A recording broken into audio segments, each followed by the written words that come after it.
Bob Seeley, elected in 2017 to represent the Isle of Wight.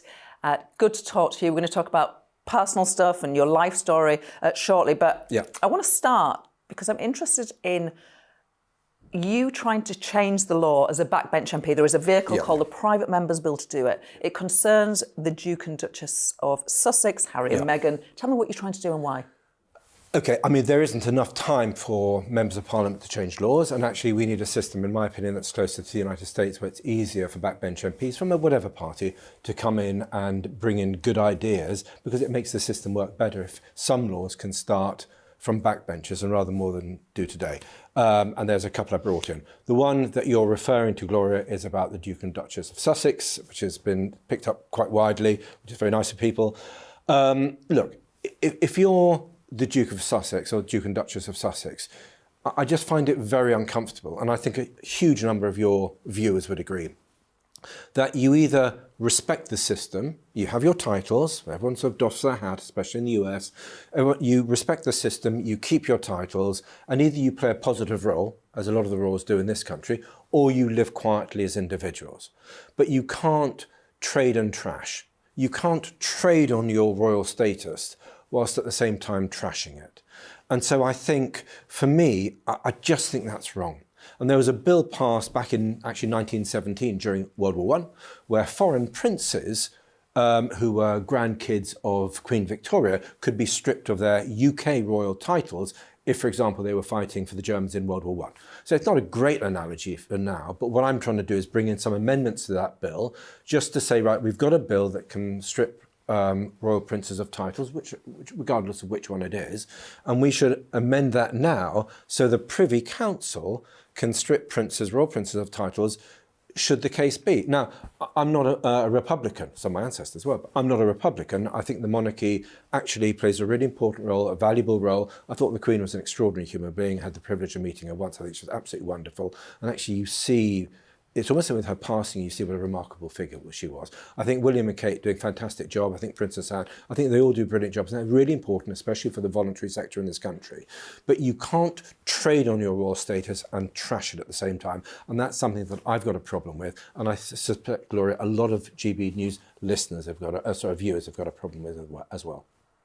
Do you think they should have their titles removed? Because what you're saying is you're going to... Well, I'm going to give people the choice. You know, I think if they want to carry... I personally think, yes, obviously I do. But actually, we just need to update the law. So if princes behave really badly, royal princes behave really badly, they can have their titles removed. What I'm doing is defending the good bits of a constitutional monarchy and saying, absolutely, let's keep it. But if you don't behave well, then actually you've got to think about whether you are... you have got the right stuff to be and to represent the royal family in whatever guise.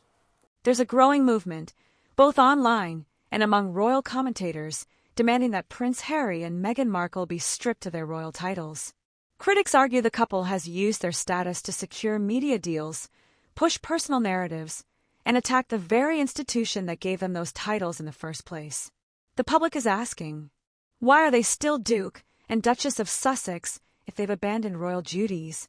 After stepping back from royal life in 2020, Harry and Meghan insisted they wanted privacy and a quiet life in California. Instead, we've seen high-profile interviews, a Netflix docuseries, a memoir, podcasts, lawsuits, and nonstop headlines.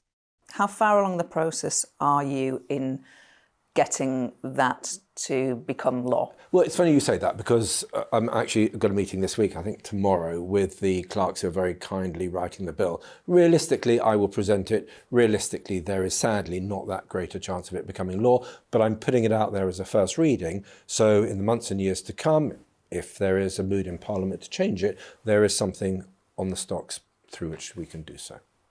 Are you pleased Harry's coming to the coronation? I'm going to give you a French, very Gallic shrug. You know, do I care either way? I'm not sure I really do, to be honest.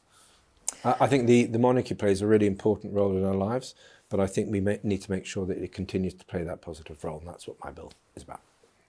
You know, some people say, oh, they feel for Harry and Meghan. They say they've been treated unfairly, sort of almost... No, they haven't. They've been... Sorry, I mean, if you look at the coverage they had, we bent over backwards to welcome them. And everyone felt hugely sympathetic to Harry for what he's been through. Actually, they've got such a huge outpouring of love. So I don't buy that, sorry. OK.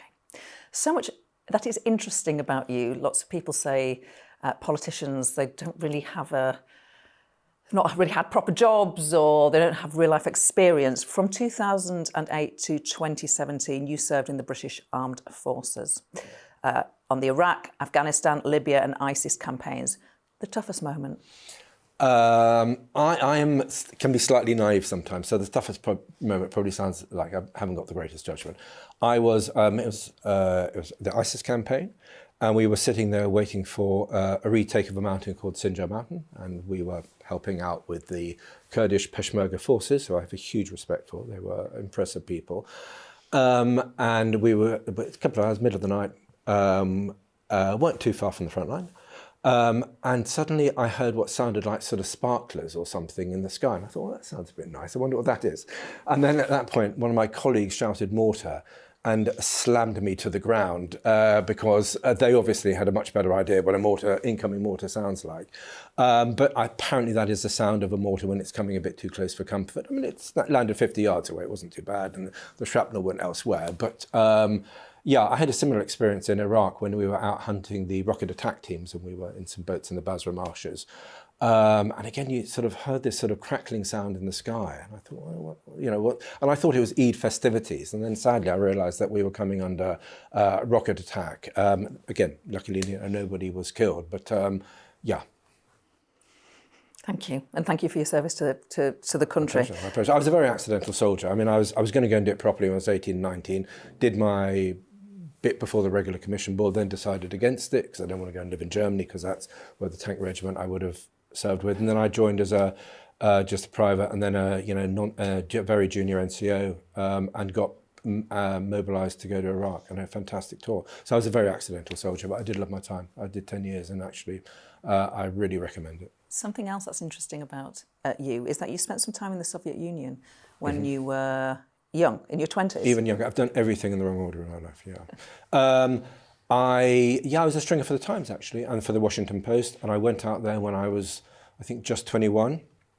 And I went there on an education holiday because I've been working as a journo, had some money for the first time in my life, and I thought I can either go and lie on a beach in Tunisia or I can go off to West Ukraine, and which was then in the Soviet Union. And David Alton, very well-known Liberal MP, now very well-known peer, does great work on human rights stuff, proper human rights. He's a real advocate and champion, especially in places like Hong Kong and elsewhere.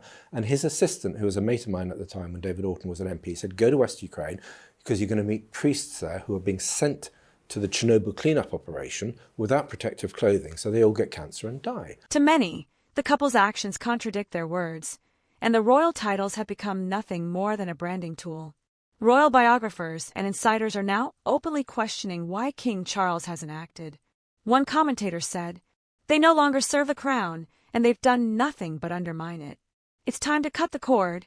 Some argue that allowing them to keep the Duke and Duchess of Sussex titles only adds confusion and legitimacy to their public campaigns, which often paint the monarchy in a negative light. Let's not forget, Harry and Meghan claimed they were leaving royal duties to protect their mental health and family peace. Yet their continued media presence suggests the opposite. Critics believe that stripping their titles. And I thought, as a young man, 20-year-old, who'd been brought up during the Cold War, always wondering whether we were all going to get killed in a nuclear war, of that generation, I thought that's really fascinating. And I thought, I was really curious about life. And so I thought, okay, I've never been to the Soviet Union. I want to find out if Ronald Reagan is right, if it is this great evil empire. He was right, it was. It was an evil empire, no question about it. And I went out there and I met all these priests, and I rocked up in a place called Lviv, a city in western Ukraine, in the first Easter that the Soviet regime and Gorbachev had allowed them to practice Christianity openly and to celebrate Easter openly. And all these little old babushkas and little old ladies that all look like my mum, because my mum sort of comes from that part of the world as well. All these little old ladies turned up with their beautifully little painted eggs, which are real eggs, not sort of plastic eggs, but sort of real eggs, which they painted in these little wicker baskets, and they'd come in from the villages around Lviv, and it was just the colours and the sounds of all these little pocket Baroque cathedrals in Lviv will stay with me forever. And then I went off to Kiev, did some freelancing, and then the Times said, do you want to go back there permanently? And I had 3.5, 4 years of travelling around the Soviet Union, post-Soviet states, having lots of adventures, and I have to say it was one of the, I'm lucky, I've had 3 fantastic jobs in my life, and that was one of them. And your fantastic job now, because we're assuming that. No, that's no. This is number 3 of that, and I hope my last fantastic job. We'll see. You represent a beautiful part of the world. I do. You're I'm very Member lucky. of Parliament for the Isle of Wight, because it is so beautiful. It is fabulous. There are lots of wealthy people from outside the Isle of Wight who think, I'll have a bit of that, please. I'll have my second home there. Okay. I'm sure that has challenges, but also some merit too. But should they pay a bit more? Yes, they do. I don't think they should it depends where you are and your pressures. So I think our anti-Tory coalition councillor said we want to pay them. They want to pay the maximum amount. It's up for our councillors to decide the amount. So I do think they should pay more. How much more is open for debate. Look, there are some communities, you go to a place like Seaview, 80% second home. That is painful because outside, and that's traditional that people then, it's very heavily packed in summer. It's gorgeous. And, the sailing club there, the yacht club there is fantastic. They also do really good work with our local schools to make sure that the kids who would never normally go sailing come through there. So there's a lot of good that happens in that community. But when you have a community that is pretty deserted outside the holiday season, it is bad for that community. And Yarmouth, again, in the West Wight near where I live, it's sort of 40% second home, and Bembridge also. So there are some communities on the island, like Cornwall, like Dorset, like Devon, that have high second home owners, and that can have a really damaging impact. But second homeowners can also bring really important life experience. And contacts and wealth and money and ideas. And a lot of them, especially as they get older, tend to base themselves on the island, and the London pad becomes somewhere they occasionally go as their lives then gravitate towards the island. So it is complex, but for sure they should pay more, but for sure we need to look after islanders. One of the reasons I led my planning revolt was that we needed exceptional circumstance. We needed to be able to, for places like the Isle of Wight, to plead that we have a unique case because we're an island and actually build housing for islanders. So that's been my priority. Okay, final question. And I was hurrying you because I didn't want this final question to slip off. Okay. You are a single man in politics. Yes. How on earth do you date? I do actually. I manage. I mean, I have avoiding dating apps, but I mean, you tell me that some MPs do it. Maybe I should. I don't know. It's working out okay so far. Touch wood. I'm looking for some wood. I don't want to lean too far over. Actually, there's some there, isn't there? So yeah, we'll see. But I managed it just about. Bob Seeley, thank you very much. That was wide-ranging. It was fun and it was really interesting. Thank you, Bob Seeley. Maybe the only way to force the couple to do what they claimed they wanted all along. Live a private, quiet life away from the spotlight. The question now is whether King Charles will finally step in.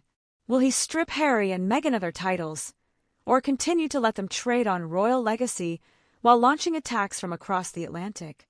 One thing is clear. The public's patience is wearing thin. What do you think? Should Harry and Meghan lose their titles? Or are they entitled to keep them no matter what? Drop your opinion in the comments, hit that like button, and subscribe for more hard-hitting royal commentary.